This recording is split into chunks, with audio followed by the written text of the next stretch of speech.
St. George travelled for many months by land and sea until he came to Libya.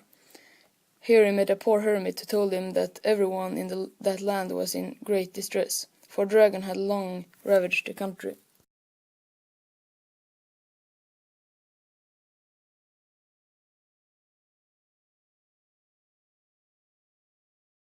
"Every day," said the old man, "he demands the sacrifice of a beautiful maiden, and now all the young girls have been killed. The king's daughter alone remains, and unless we can find a knight who can slay the dragon, she will be sacrificed tomorrow. The king of Egypt will give his daughter in marriage to the champion who overcomes this terrible monster."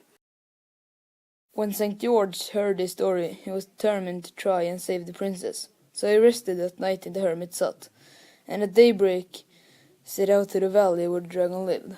When he drew near, he saw a little procession of women, headed by a beautiful girl dressed in pure Arabian silk.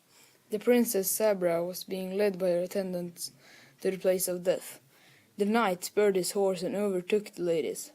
He comforted them with brave words and persuaded the princess to return to the palace. Then he entered the valley.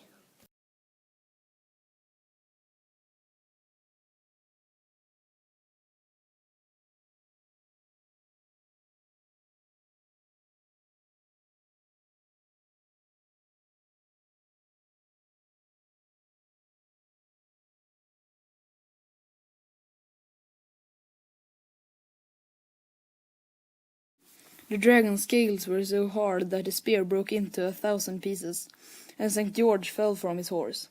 Fortunately, he rolled under an enchanted orange tree against which poison could not prevail, so that the venomous dragon was unable to hurt him. Within a few minutes he had recovered his strength and was able to fight again.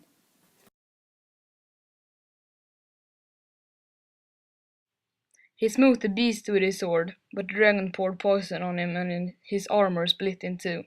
Once more he refreshed himself from the orange tree, and then, with his sword in his hand, he rushed at the dragon and pierced it under the wing where there were no scales, so that it fell dead at his feet.